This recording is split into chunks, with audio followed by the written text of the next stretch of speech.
ನಮ್ಮ ವೈಯಕ್ತಿಕವಾದಂಥ ಆಸೆ ಆಕಾಂಕ್ಷೆಗಳಿಗಲ್ಲ. ಪೆಟ್ರೋಲ್ ಬೆಲೆ ಎಲ್ಲಿಗೆ ಹೋಗಿದೆ, ಡೀಸೆಲ್ ಬೆಲೆ ಎಲ್ಲಿಗೆ ಹೋಗಿದೆ, 3 ರೂಪಾಯಿ ಏರಿಕೆ ಮಾಡಿದ್ರು. ಸೆಸ್ನ ದರವನ್ನ, ಹಾಲಿನ ದರ ಇವತ್ತು ರೇಟ್ ಜಾಸ್ತಿ ಮಾಡಿದ್ರು, ಆದ್ರೆ ರೈತರಿಗೆ ಕೊಡಲಿಲ್ಲ ದುಡ್ಡನ್ನ. ಅದೆಂಥದೋ 50 ml ಅಂತೆ, 20 ml ಅಂತೆ. ಜೈಮುತ್ತು ಹೇಳಬೇಕಂತ. ಬೋನಸ್ ಹಣ 1 ವರ್ಷ ಆಯ್ತು ಇನ್ನೂ ಕೊಡಲಿಲ್ಲ. ಇವತ್ತೇನಾದ್ರೂ ಪ್ರೋತ್ಸಾಹ ಧನ ಅಂತಕ್ಕಂಥದ್ದನ್ನ ಕೊಡಬೇಕು ಅಂತ ಚಿಂತನೆ ಮಾಡಿದ್ದು. ಇಲ್ಲಿ ಕೂತಿದ್ದಾರೆ ರೈತನ ಮಗ ಯಡಿಯೂರಪ್ಪನವರು.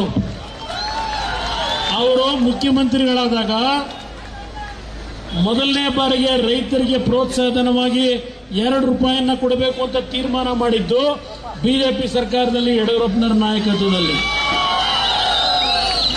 ಇವತ್ತು ನಮ್ಮ ಚನ್ನಪಟ್ಟಣದಲ್ಲಿ ಕೆರೆಗಳನ್ನು ತುಂಬಿಸ್ತಕ್ಕಂಥ ಕೆಲಸ ಇವತ್ತಾಗಿದ್ರೆ ಕಾಂಗ್ರೆಸ್ ಸರ್ಕಾರದಲ್ಲಿ ಆಗಲಿಲ್ಲ. ಸದಾನಂದ ಗೌಡರು, ಬಸವರಾಜ ಬೊಮ್ಮಾಯಿ ಅವರು, ಕುಮಾರಸ್ವಾಮಿ ಅವರು ಕಾರಣ ಇದ್ದಾರೆ ಅನ್ನೋದನ್ನ ಚನ್ನಪಟ್ಟಣ ತಾಲೂಕಿನ ಜನ ಮರಿಬೇಡಿ. ಯೋಗೀಶ್ ಅವರದು ಅವತ್ತು ಸರ್ಕಾರದಲ್ಲಿ ಮಂತ್ರಿಯಾಗಿ ಪ್ರಾರಂಭಿಕ ಹಂತದಲ್ಲಿ ಕೆಲಸ ಮಾಡಿದ್ದಾರೆ ಅನ್ನೋದಿಲ್ಲ ಅಂತ ಹೇಳಲ್ಲ. ಆದರೆ ಅವತ್ತು ನೀರಾವರಿ ಯೋಜನೆಗಳ ಕೆರೆಗಳನ್ನು ಚನ್ನಪಟ್ಟಣದಲ್ಲಿ ತುಂಬಿಸ್ತಕ್ಕಂಥದ್ದು ಕಾಂಗ್ರೆಸ್ನ ಶಿವಕುಮಾರ್ ಬಂದು ನೀರು ತುಂಬಿಸ್ಲಿಲ್ಲ, ಡಿ.ಕೆ. ಸುರೇಶ್ ಬಂದು ತುಂಬಿಸ್ಲಿಲ್ಲ. ತುಂಬಿಸಿದ್ದು ಸದಾನಂದ ಗೌಡರು ಮುಖ್ಯಮಂತ್ರಿಗಳಾಗಿ, ಬಸವರಾಜ ಬೊಮ್ಮಾಯಿ ಅವರು ಮುಖ್ಯಮಂತ್ರಿಗಳಾಗಿ, ಕುಮಾರಸ್ವಾಮಿ ಮುಖ್ಯಮಂತ್ರಿಯಾಗಿ 120 ಕೆರೆ ತುಂಬಿಸ್ತಕ್ಕಂಥ ಕೆಲಸ ಮಾಡಿದ್ದೇವೆ ನೀರನ್ನು. ಇದೆಲ್ಲ ಇತಿಹಾಸಗಳಿದೆ. ಇವತ್ತು ಯಾವ ಸರ್ಕಾರ ದಲಿತರ ಬಗ್ಗೆ ಚರ್ಚೆ ಮಾಡ್ತಾ ಇದ್ದಾರೆ, ದಲಿತರ ರಕ್ಷಕರು ಅಂತ ಹೇಳ್ತಾ ಇದ್ದಾರೆ. ಏನಾಗಿದೆ?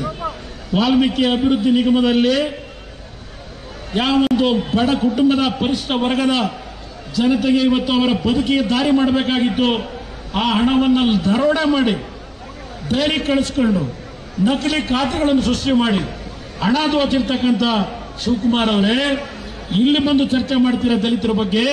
ಸಿದ್ದರಾಮಯ್ಯನವರೇ, ದಲಿತರ ಬಗ್ಗೆ ಚರ್ಚೆ ಮಾಡ್ತೀರಾ?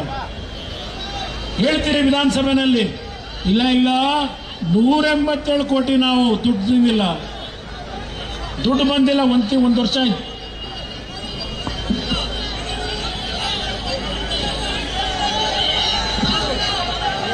ಏನಣ್ಣ ಒಬ್ಬರು ಮಾತಾಡಿ.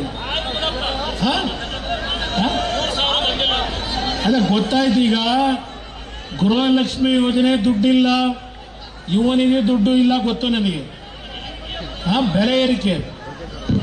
ಬೆಲೆ ಏರಿಕೆನೂ ಏನಾಗ್ತದೆ ನೋಡ್ತಾ ಇದ್ದೀರಿ. ಅಶೋಕ್ ಅವ್ರು ಮಾತನಾಡಬೇಕಾದ್ರೆ ಹೇಳಿದ್ರು,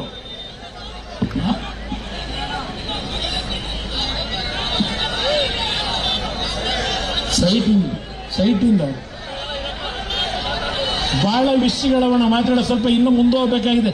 ಮಾತಾಡೋದು ಫ್ರೀಯಾಗಿ ಮಾತಾಡೋದು.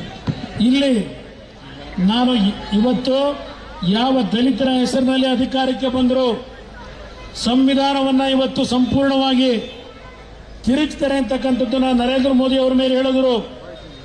ಇದೇ ಕಾಂಗ್ರೆಸ್ ಸರ್ಕಾರ ಯಾವ ದಲಿತನ ಕುಟುಂಬಗಳಿಗೆ ಆರ್ಥಿಕ ನೆರವನ್ನು ಕೊಡಬೇಕಾಗಿತ್ತು, ಆ ಹಣವನ್ನು ಲೂಟಿ ಮಾಡಿರ್ತಕ್ಕಂಥ ಸಿದ್ದರಾಮಯ್ಯವರ ಸರ್ಕಾರ ಒಂದು ಕ್ಷಣ ಈ ರಾಜ್ಯದಲ್ಲಿ ಇರಬೇಕಾ? ಈ ನಾಡಿನ ಜನತೆ, ನನ್ನ ದಲಿತ ಬಂಧುಗಳು ತೀರ್ಮಾನ ಮಾಡಬೇಕು. ಅದಷ್ಟೇ ಅಲ್ಲ, ಮೊನ್ನೆ ದಿನ ಕಲಬುರಗಿನಲ್ಲಿ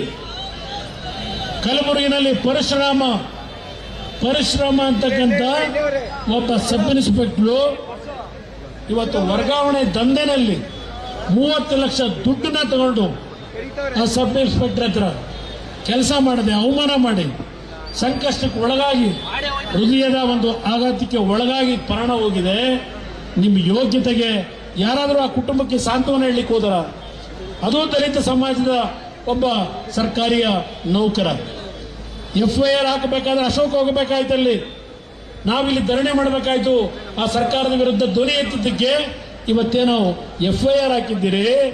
ಸಿದ್ದರಾಮಯ್ಯನವರೇ, ಪರಮೇಶ್ವರ್ ಅವರೇ, ನಿನ್ನೆ ದಿನ ಶಾಸಕ ಮತ್ತು ಶಾಸಕನ ಮಗ ನಿಮ್ಮ ಮುಖ್ಯಮಂತ್ರಿ ಮನೆಗೆ ಬರ್ತಾರೆ, ಅಲ್ಲಿ ಪೊಲೀಸ್ ಇಲಾಖೆ ಇಲ್ಲ ಮುಖ್ಯಮಂತ್ರಿ ಮನೆಯಲ್ಲಿ. ಯಾವ ಕಾರಣಕ್ಕೆ ಅರೆಸ್ಟ್ ಮಾಡಿಲ್ಲ? ಇನ್ನೊಂದು ಸರ್ಕಾರ FIR ಆದ ಮೇಲೆ ಯಾತಕ್ಕೆ ಅರೆಸ್ಟ್ ಮಾಡಲಿಲ್ಲ? ನೀವು ನಿಮ್ಮ ಮನೆ ಕರ್ಕೊಂಡ್ಬಂದು ಕೂರಿಸ್ಕೊಂಡಿದ್ದೀರಿ. ಇದು ನೀವು ದಲಿತರು ಕೂಡ ರಕ್ಷಣೆನಾ?